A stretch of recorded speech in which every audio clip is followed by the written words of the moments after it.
Oh man, it is Monday afternoon, and what does that mean? That means I ate lunch because I'm a human, mortal biped.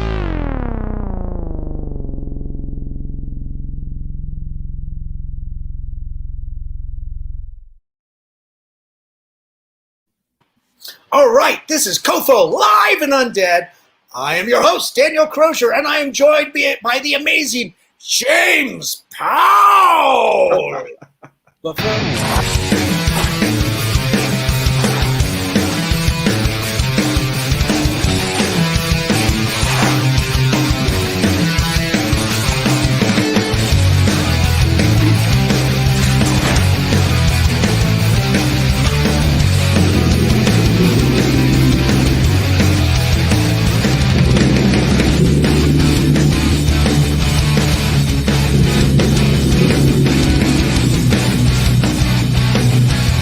You write something on my face.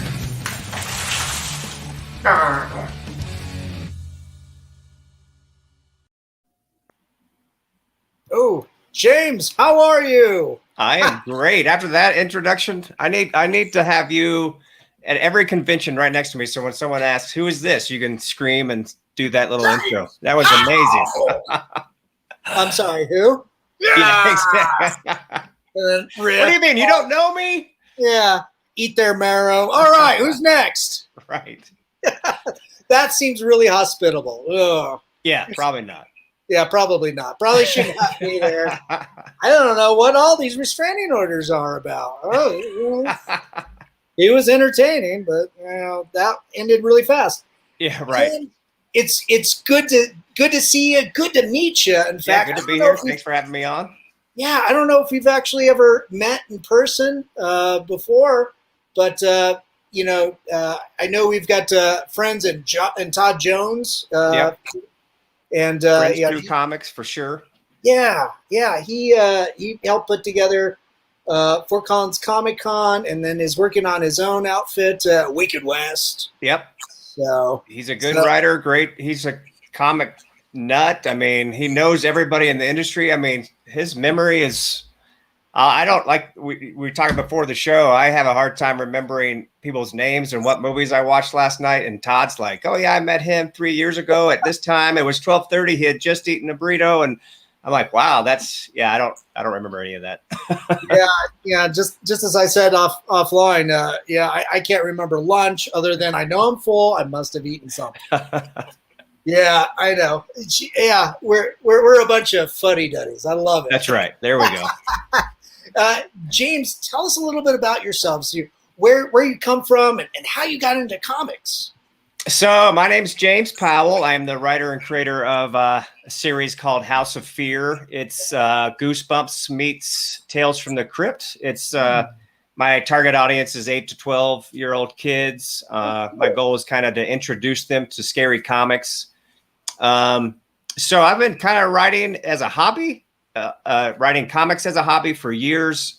Somewhere along the line, I got into writing reviews for comics, and that turned into interviews for comics. I started meeting creators, and at some point in a discussion, someone mentioned, "Hey, you're a good writer. Why don't you try this?" I was like, "Oh, I never thought about that."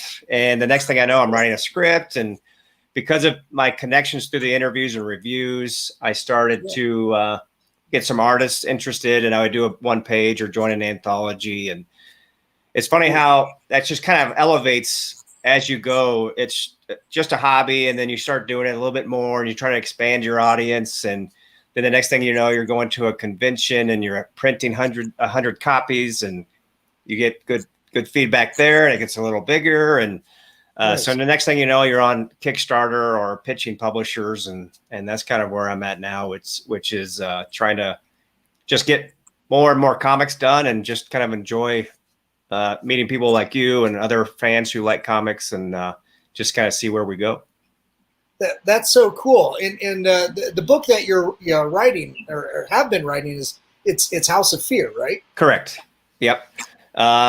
So with House of Fear, my son, I had a couple of issues of just random stories I had written. And when he was 5, I think, one day I had written this 150-page script for a graphic novel that was pretty adult, at least teen plus. And I was super excited. I was like, let's celebrate.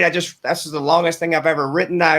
Who writes 160-page graphic novels? I'm so excited. And my son was excited for me. But that night he was kind of like, Dad, how come you don't write stories I can read? Oh. I was like, oh wow, I am the worst dad ever. And so for like a week I did nothing. I didn't edit the script. I didn't think about the script. But then the next thing I know, I was like, we're having dinner, and I looked at my son, whose name is Daxton. I go, let's do this. Let's write something together. And I like horror films and horror comics and books. And my son was actually born on Halloween. So cool. One of the things since the moment he was born, I was like, oh yeah, we got a horror fan in the making, right? It has to be, right? He has to be. And so at dinner, I was like, let's write one together, and it should be a scary one. Let's write a scary one. And over dinner, we started hashing out ideas. We had just moved to a new house, and his idea was a haunted house. Like, maybe someone moves in, there's a scary story across the street, a creepy looking mansion or whatever. And so the next thing I know, we're just bouncing ideas back and forth. And what I would do, I would go write a certain scene or some of the story, and I'd go back to him and say, well, what happens next? Or I would ask him for the character names, and he would come up with those. And oh, wow, that's so cool. Yeah, it was so much fun. It was so much fun. And then at the end, I had this ending that wasn't working, and then I rewrote it, and that wasn't working. So I just went to my son. I go, all right, here's the story from start to end, but I just don't know what to do right here. And he just came up with this idea that I was like, oh yeah, that's totally perfect. And it's like, because all my stories are about kids. These House of Fear stories are about kids, right? They're kids in that age group that are, facing monsters or ghosts or whatever. So his response was exactly what, a 7-year-old would do if facing a ghost. And I was like, I would have never thought about that. I wrote it, and it was perfect. And I'm going to keep talking about it because you asked. So the next thing I know, I had an artist friend draw it.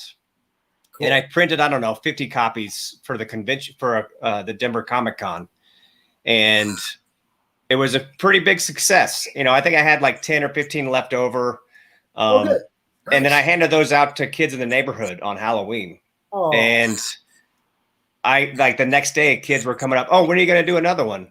And I was like, well, I hadn't thought about doing another one. So but cool. Now that you said that, let's do this. Yeah. So, 3-5 years later, we have, I think, 8 issues, and that's like 12 or 14 stories total. And people are starting to kind of get on the bandwagon, and they're enjoying it. Kids are finding ways to enjoy the scary elements of storytelling.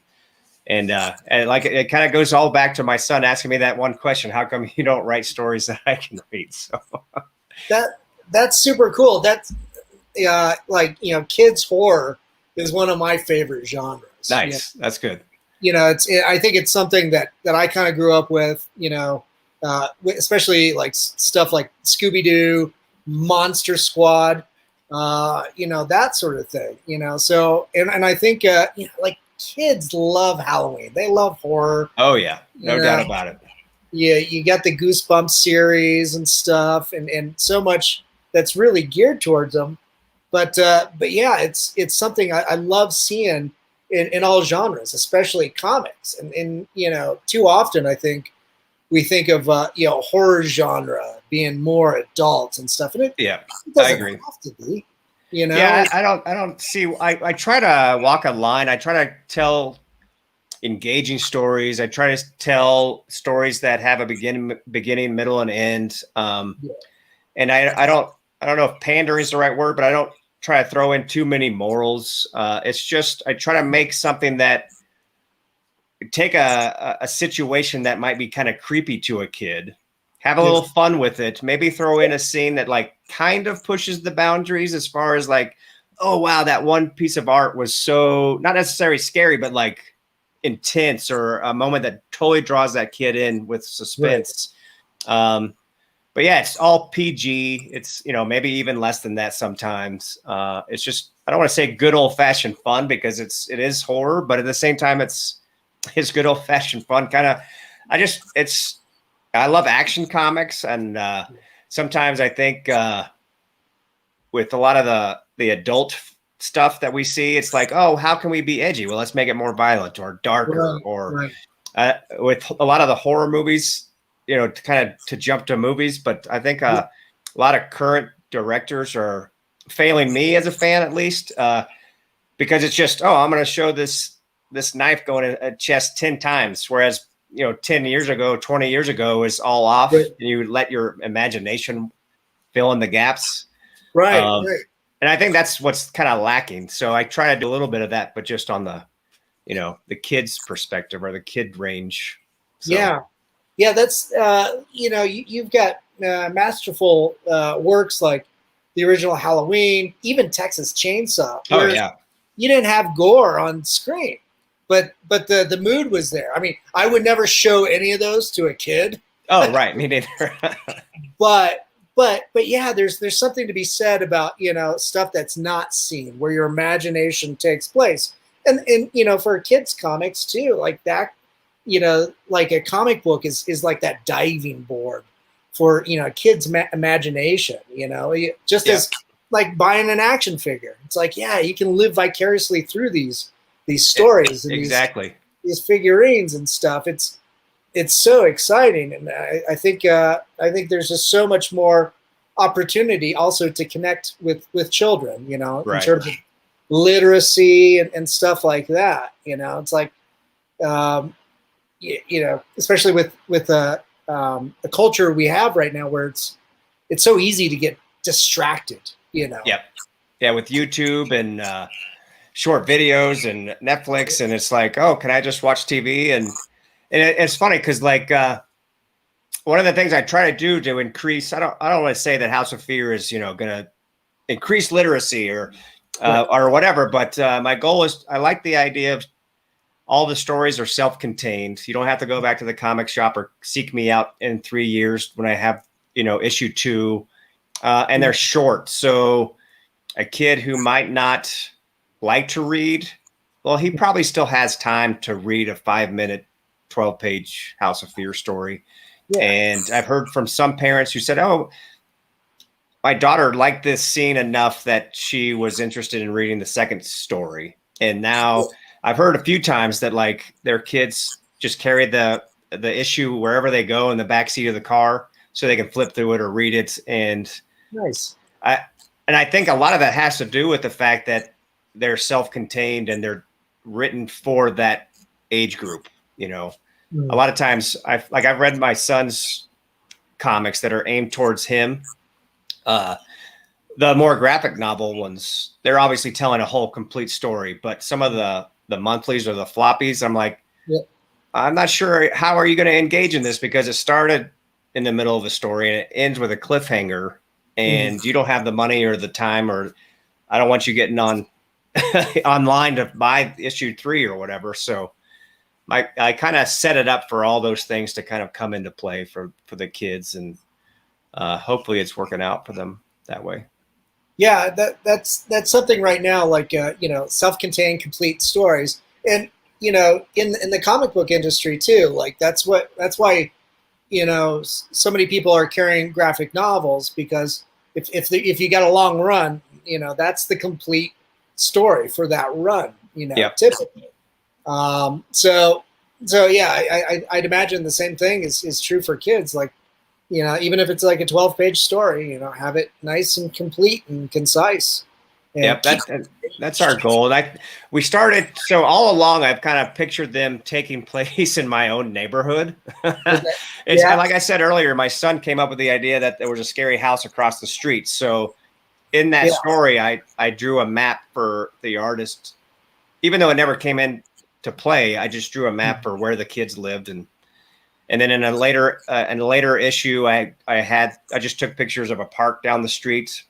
Okay. So although no one knows it but me, all these houses are in our neighborhood. So what I started to do was I would have a kid in the background be the kid in a previous issue.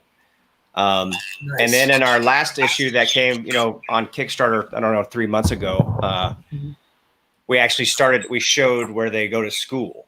And then again, in the background, there's 3 or 4 characters. So I'm kind of showing that all these are playing together in theory, on issue 15 or something, I can show that this is a horrible place to live and the horror comes down on this town or whatever. But for now, it's more for eagle-eyed viewers or readers, and just to see if people can see those Easter eggs and stuff. So nice.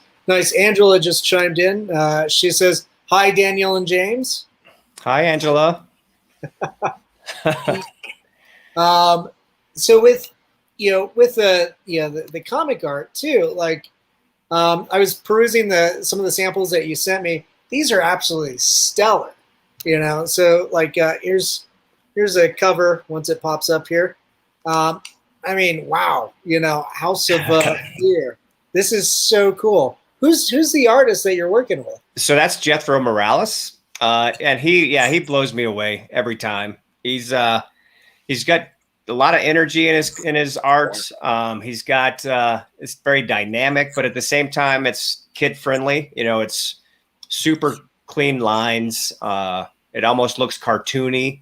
And the more we do of these, I think the more he's honing in that skill. And I think some of the news stories that we have done, I wrote it and I'm like, oh man, I didn't know that there was this much action. I didn't know this scene could be so cool. So yeah, he's really hitting it on all cylinders right now. So yeah, it's so stellar to see this. And I'd imagine, kids respond really well to this. Is this the same artist? No, so that's a variant cover from Nate Levette, which he did for the current issue that's on Kickstarter. Nice. So I had him do a little montage, because there's a story in there that features jack-o'-lanterns that come to life, and another one with moths. And then the main character there, she's Bria the Barbarian. She's into RPGs, and cool. When she's dressed up on Halloween, and unfortunately for her, the game she's into kind of come to life, and she has to slay a dragon to save the neighborhood. So nice. Now, for everybody that's watching on Facebook, the Kickstarter link is in the event page, and I'll post it in the comment section when we wrap up here too. But can you tell us a little bit about the Kickstarter campaign? So right now we're doing this is our 6th campaign, our 8th issue. We decided to kind of just throw it all in there. 64 pages, 3 stories, all new, all self-contained, just like all the House of Fear stories. So I hate to say that I'm terrified of moths, but I really don't like moths. And so the lead story is a kid who hates moths too, and one of them kind of so this happened to me as a kid. But I opened the garage door and all these moths flew out at me, so I was panicking and going crazy, and one of the moths went up my nose, and there you go. So I had to write that into the script, and then I took it from there to, whatever happens to young Alejandro here doesn't happen to me. But I figured, what's the worst thing that could happen to someone who hates moths? And I threw it all into this story. That's well, yeah. It's amazing, these little things that we freak out about. I now have a fear of falling, but right. That's obviously because fractured leg and stuff. But yeah, it's it's all these things that you don't think about that really become true to life good story elements to add in there. Oh yeah, I wouldn't necessarily go back in time and say, oh, look at this, yay, I have a story idea, because that was absolutely terrifying. And it's funny because even to this day, my wife makes fun of me sometimes because I'm completely skittish around all flying insects because of that moment. And right, I'll be driving down the street just happy as can be, and all of a sudden just a fly or a wasp flies into the car, and I'm just I gotta pull over. It's so bad, but it's not to the point where I'm actually, literally scared of them. It's just I'm very, very jumpy. Right. And So yeah, I don't know. Moths, they're just kind of, I don't want to, they feel dirty. They look dirty. They're not very smart if they're running into your face and they run it into windows, and I don't know. Yeah. They're not the brightest of the insect world. You know, Charles has a comment. Things that start out as Easter eggs for a few readers end up broadening the fictional universe and give it texture and depth. This is a good technique to keep in mind.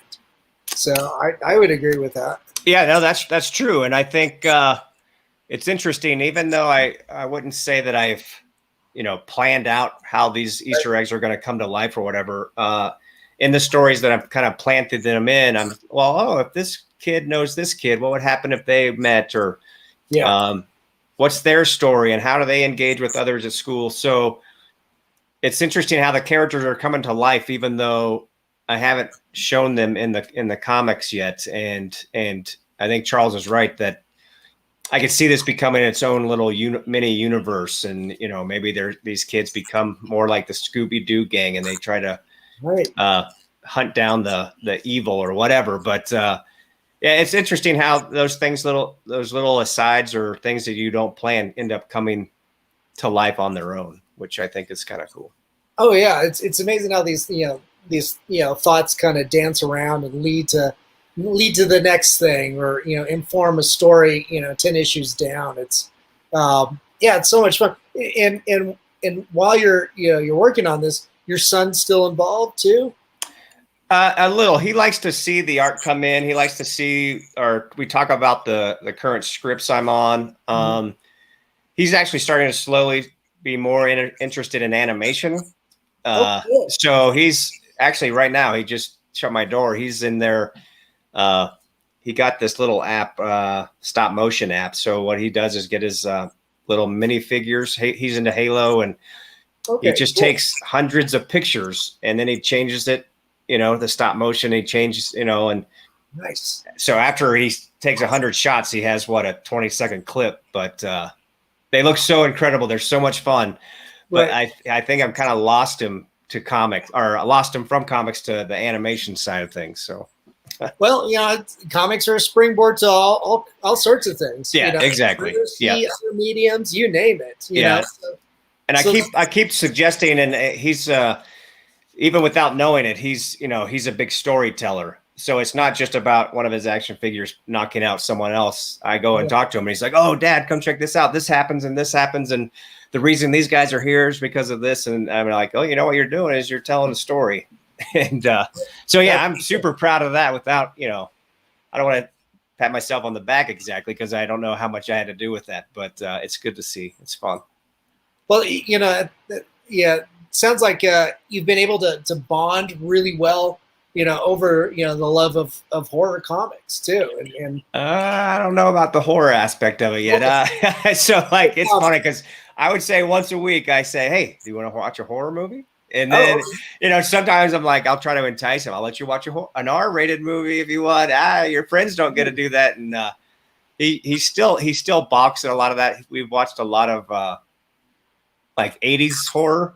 Okay. Like he's seen the Alien movies and The Thing, stuff like that. Because those older movies, they're not as fast. There's not the fast cutting. They're not nearly as violent as they are now. And but so he enjoys those. He's definitely not ready to go see some. Although we did see The Quiet Place 2 in the theater. We finally ventured out of the house, and I thought that was suitable for him. But So I'm hoping once he's a few years older, he's going to be a diehard like I am. We'll see. Nice. That's cool. The as long as it's not The Exorcist. That's right. I don't see him watching that anytime soon. Oh yeah. The supernatural stuff, not his bag. Probably not. Yeah. Although there is if I read right the other day, are they doing a Exorcist TV show? Did I read that? So Blumhouse has an Exorcist project set up that they're developing. I've heard that it's an indirect sequel. I've heard that it's a direct sequel, and I've heard that it's an indirect reboot. Whatever. It'll probably find a way to be all those things. Yeah, well, kind of along the lines of how they approached the new Halloween movies. Yeah. Where it's an inserted sequel, I guess. Right after Halloween 2 is what I get. But yeah, it's interesting to see how they revisit old characters. It's to me it's like how you revisit Dracula at this point. Yeah, that's true. Yep. And I think because those are such well-known and loved properties, you can't appease everybody. So as long as the creators have a passion for that IP, and I think you can sense that it kind of comes across to the viewers, even though it might not be my Michael Myers, although I love the new Halloween. Some people might say it's not my Mike Myers or whatever. It's still a great movie because you can tell that everybody involved wanted to do it right and they were passionate about it. So. Yeah, it's at this point too. I kind of look at remakes and sequels and reboots as it's like Shakespeare. How many different iterations have you seen of a stage performance or a film, done of one of Shakespeare's plays? I mean, dozens and dozens of times. So they're all going to be interpretations. Yeah, that's true. I'm just happy to know that we have the bandwidth to, sustain, new, such content. But I really want to see more new content, like House of Fear. So what did you think about? So it's the Fear Street. Have you seen the Fear Street on Netflix? That trilogy of movies. Yeah. So Elise and I tried getting into the first. And I know a lot of our viewers are going to be like, "What? You're such a wimp." But we tried getting into the first Fear Street movie, and I think we got in about 20 minutes, and we're just like, we're not too interested. To me, it feels like it's just got a lot of those character tropes that are so prevalent now. Where, and I'm sure and I'm going to give the film the benefit of the doubt because I don't want to be an asshole to. Somebody that's creating art, which I think most of these films and projects are, but yeah, it's just first 20 minutes or so, it's like everybody is jerks, and everybody is just so not likable, and I think that plays into the story, but we just couldn't get past that because I've seen that in the Saw films where it's like, okay, all the characters are terrible, and then bad things happen to them, and it's just like, It's like I can see that. Yeah, if you want me, well, and this is just me, if you want me to like and engage, with the characters and have empathy for the characters, I need to, be able to relate to them in some capacity. But if they're all just going to be jerks, it's like I can go watch something else, and that's fine. But that's my experience. It's very limited. I mean, just pathetic on my part. I wasn't very, But did the story change? Did things progress a little bit more to where you're invested? I think you start to get to know the characters more, and even the jerks. I wouldn't say they become relatable, but you start to see kind of their side, or at least some of them. But yeah, I think that was the whole series almost felt like I don't want to say a retelling, but it was like, the first one was based on 90s slasher movies. And then there was the Fear Street 78, it's more like the original Friday the 13th, kind of a throwback to that. And then the third one was a throwback to like witchcraft and Salem witch trials. So I liked what they were doing with the whole idea, bringing some of those things to a younger audience. I guess like the audience was 16-year-old kids, right, or teens. But I think I think some of the things you said were true. I think some of the things kind of gave it some trouble, but by the end I thought it was a good series, even though I didn't necessarily think each individual movie gripped me the way I had hoped. if that makes sense. Right, right. Is that something that you take into consideration when you're writing, like, who your audience is, and it's like, what characters you want them to really empathize? Not necessarily empathize, but I definitely try to keep in mind who's reading it. The first few scripts I wrote, there were some elements that I thought were too scary. Okay. It's a comic book, so I don't think you can really be too scary.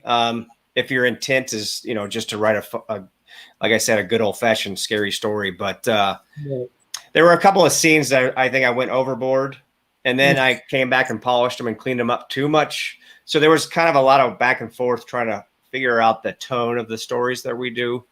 But I think now I pretty much have it down, and especially knowing what Jethro can do, and then what Josh Jensen can do with the colors. Yeah. I'm amazed at how much colors bring to the table.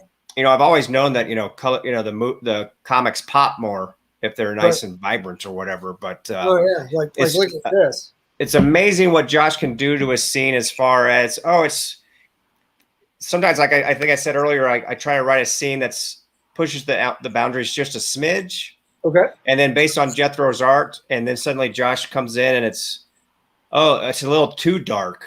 Let's brighten it up some, or I say, Jethro didn't quite make this as edgy as I wanted. Can you make it a little bit creepier? And I don't know. I always ask him questions and I want to learn more, but I'm still just like, I have no idea what he did, but it just looks great. It's amazing. So that's the team I have is just amazing. So that's any comic writers out there. If you want to have success, just surround yourself with amazing talent. That's what I did. And that's one of the main reasons I feel that we're successful is because all these guys are so amazing. So nice. Yeah. The interiors are just phenomenal.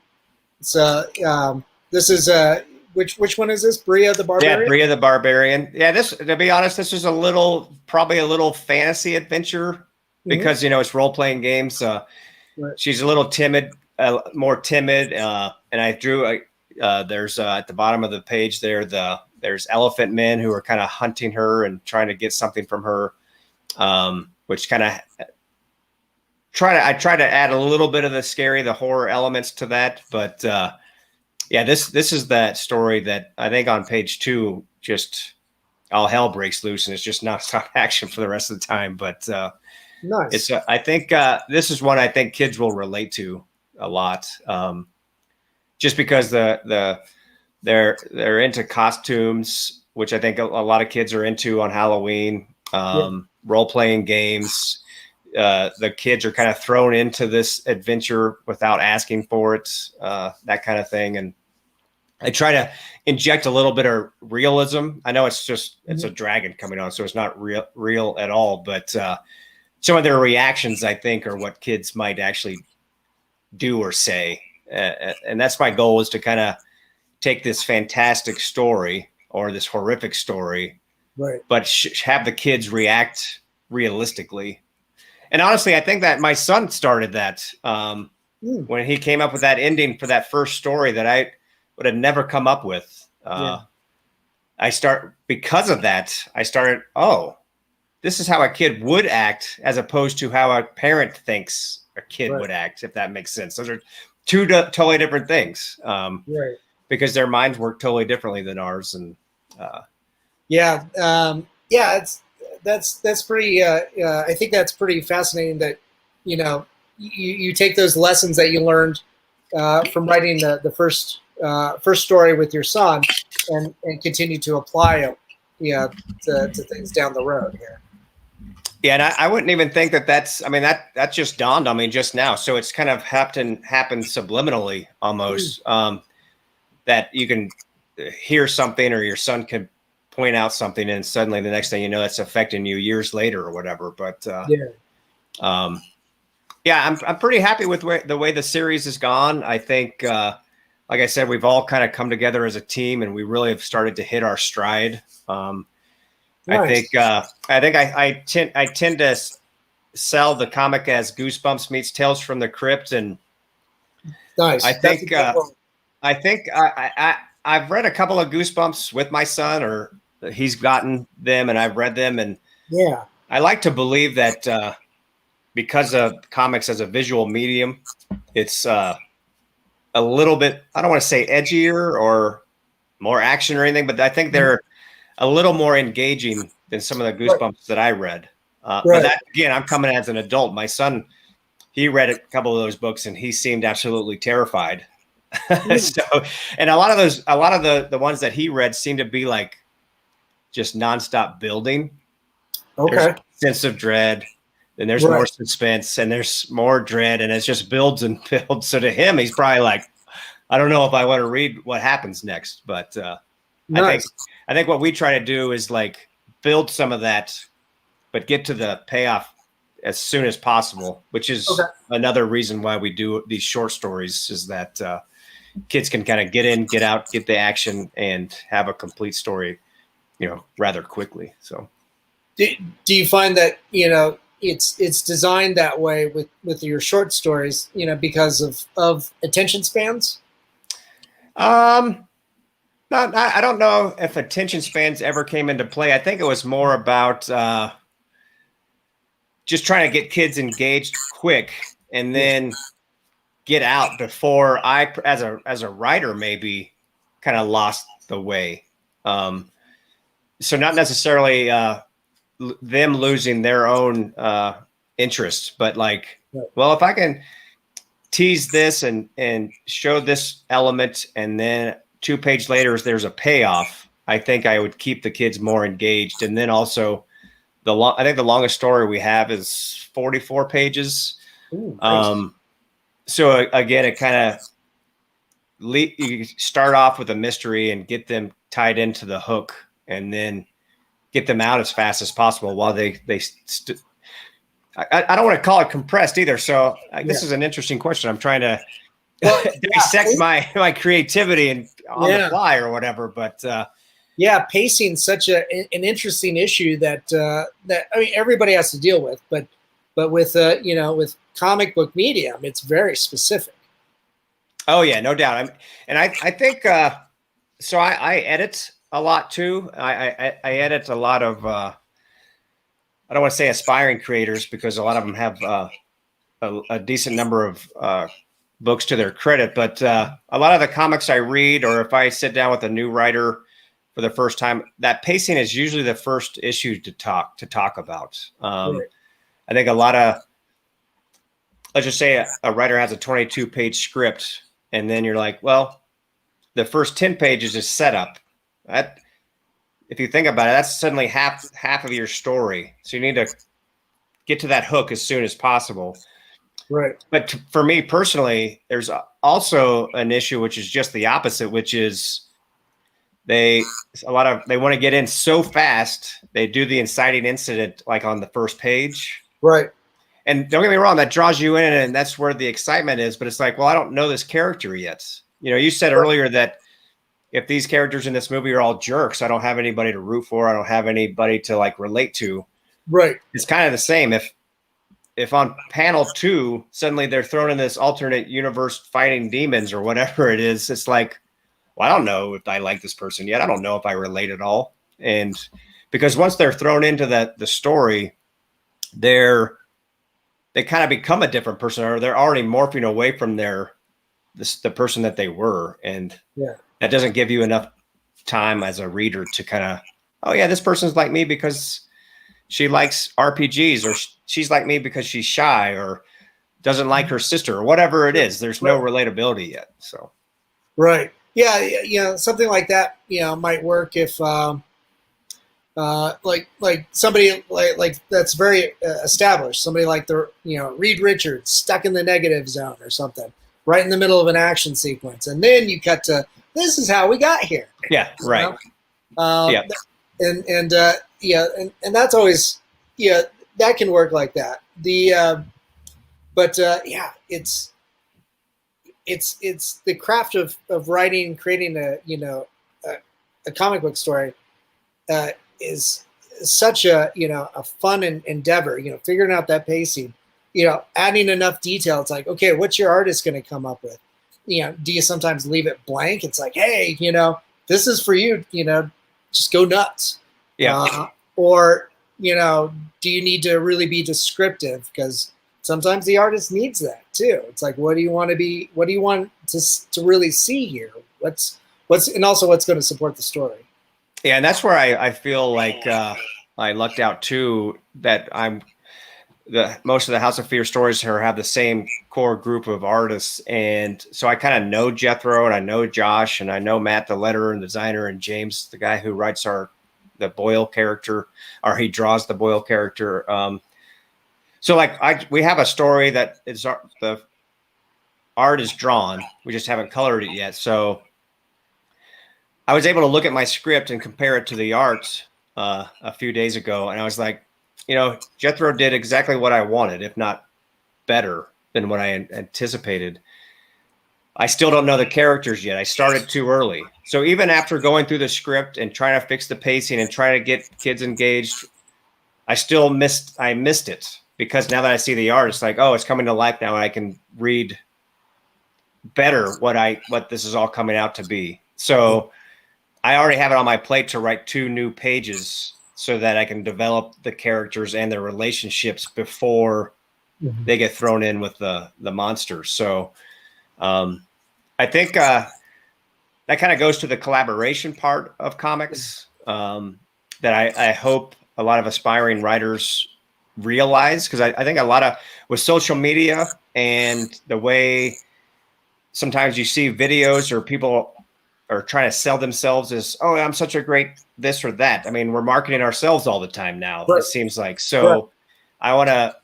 I want aspiring writers to realize, hey, you make mistakes. I go through draft after draft after draft. And even after the drafts, I send it to my artist. I'm like, something's not right. So again, it's all about collaboration so that the final product is as good as you can make it. So don't put that pressure on yourself to be perfect right out the box. You know what I mean? So yeah, it's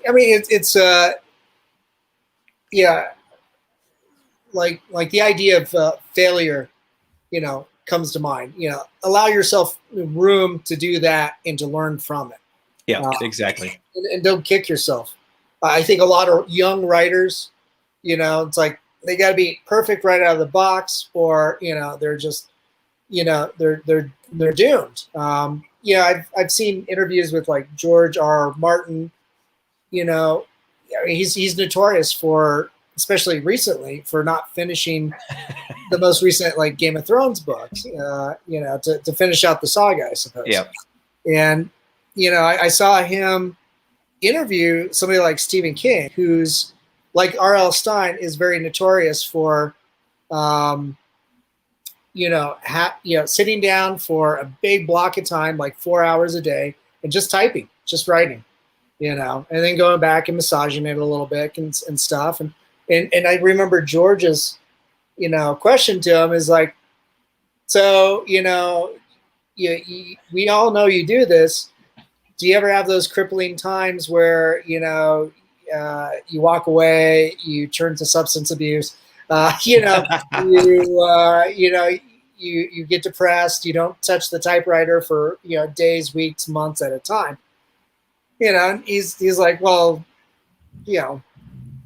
yeah, but I just sit there and keep typing. Even if it's crap, I just keep working and I keep working, and I go back and I clean it up a little bit, and then I move on. But I do that every day, and R.L. Stine is the same thing. He'll sit down for 8 hours a day, treats it as a job, but he's also coming from a journalist background too, and just works and works and works. And not everything's, even doing that, like not everything's punch, but he's not going to let it defeat him either.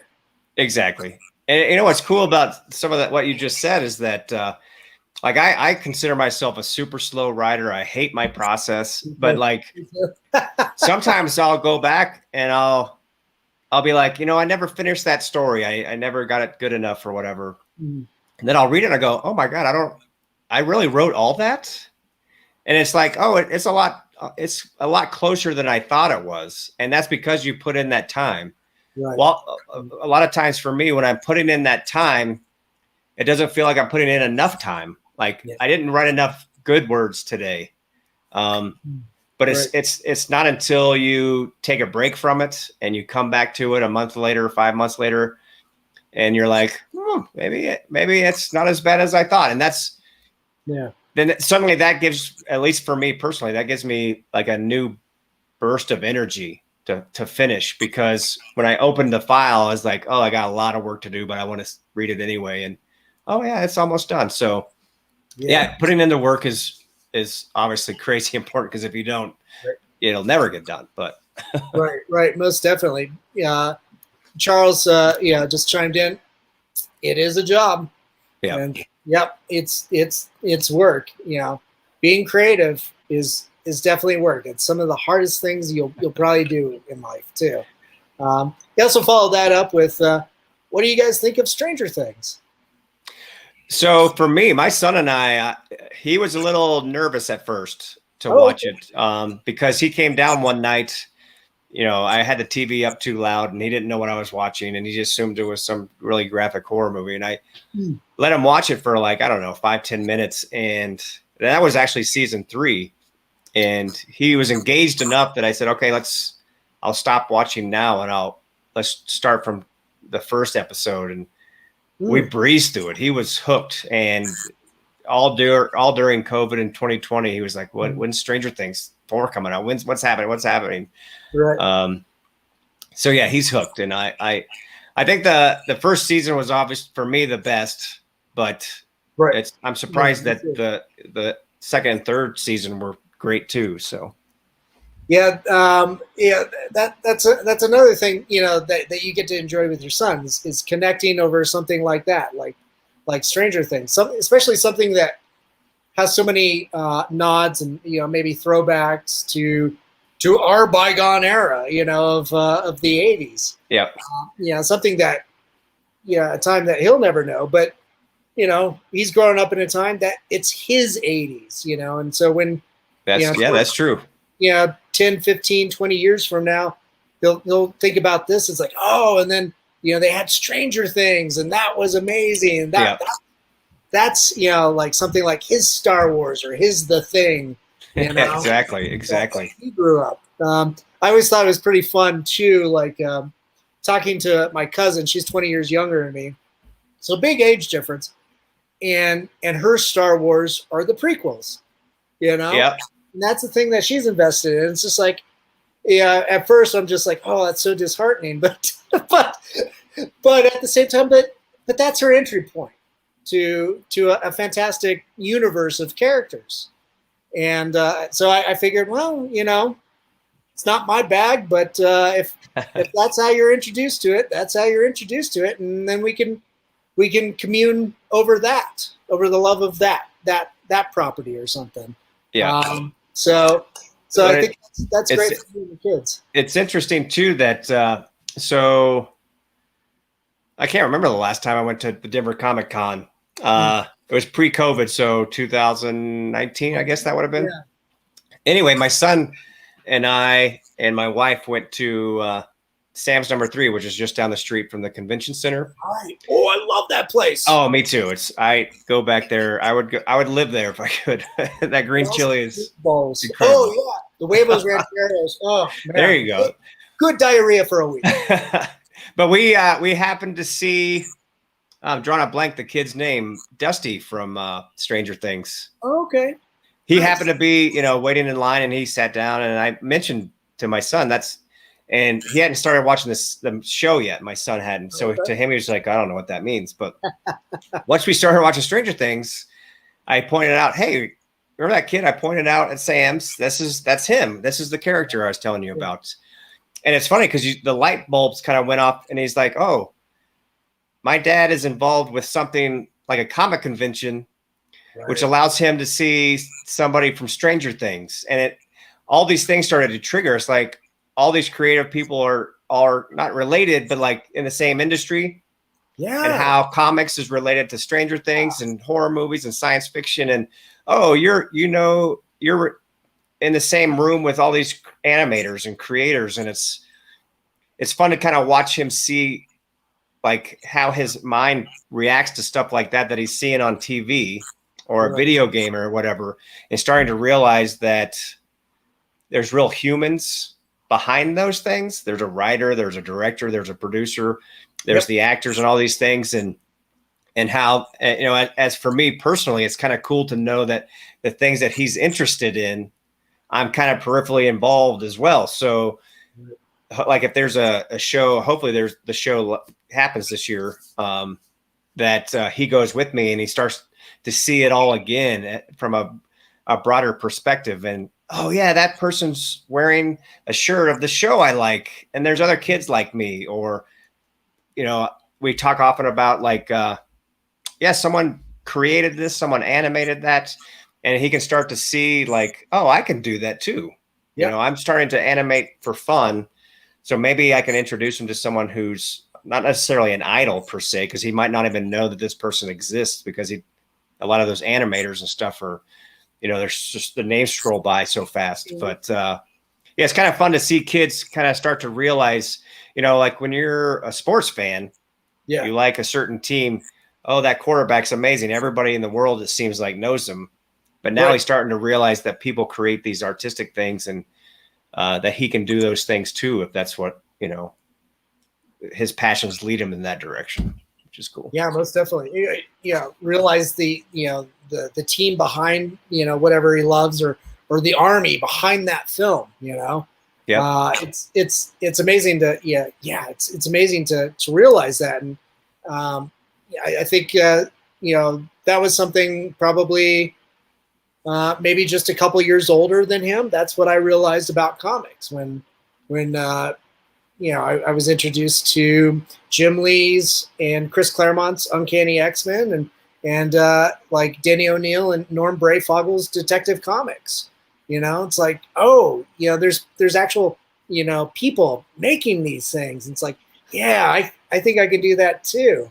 So he's coming to that realization a little bit earlier than at least me. Because let's be fair, I'm pretty dense. I broke my leg climbing the fence. So. Well, it's funny because I used to go to classrooms and talk about the comic making process, cool. just to like kids in 3rd grade up to 7th. And the very first one I went to, I think I was actually it was 1st or 2nd grade class that I happened to be involved with. And I walked in and this kid just asked, "Who are you?" You know, and I said, I'm James. I make comics. And his eyes were like,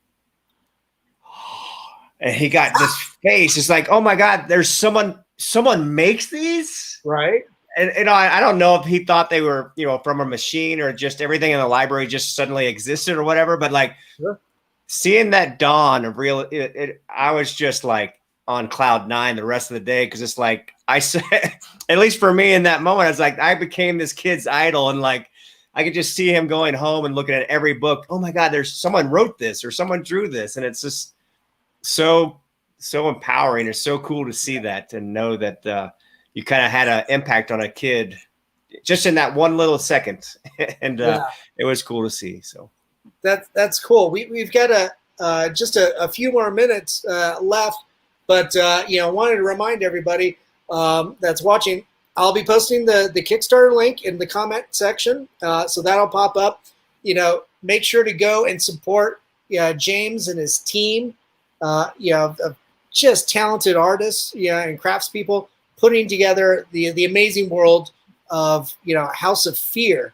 You know, James, is there anything else you want to add? You know, should they go and follow you at jameswpowell.com?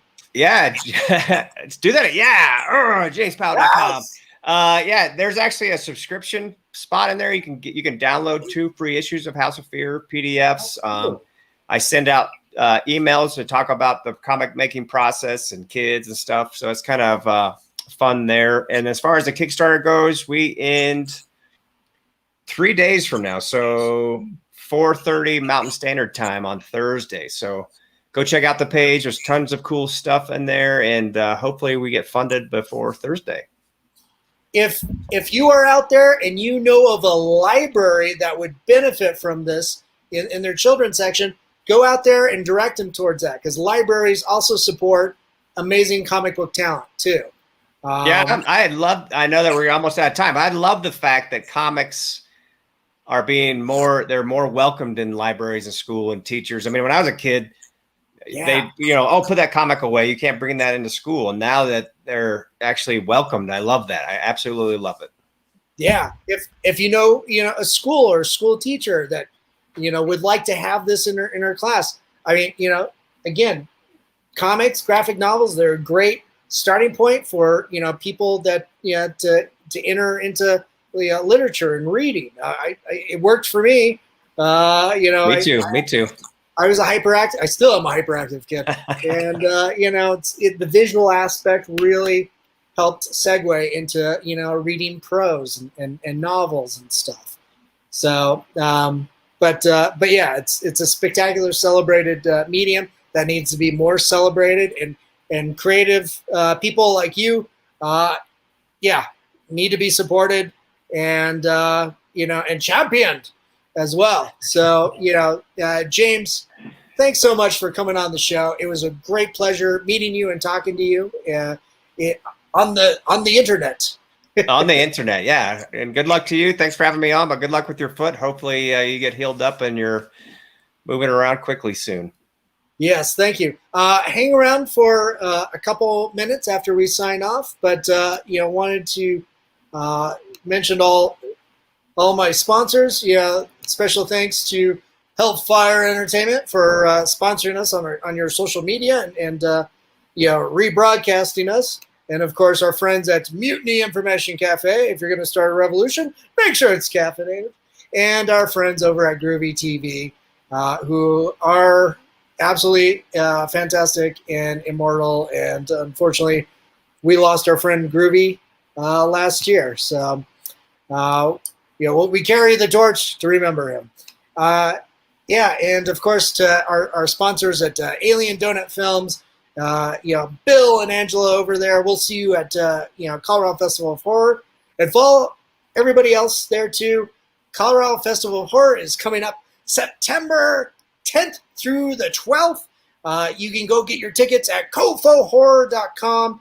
I think we're still announcing a few guests and stuff. And it's going to be an exciting time. And also, everybody out there, make sure to take care of each other, look out for each other. Remember, we love you. Thanks for tuning in. Have a good night, everybody.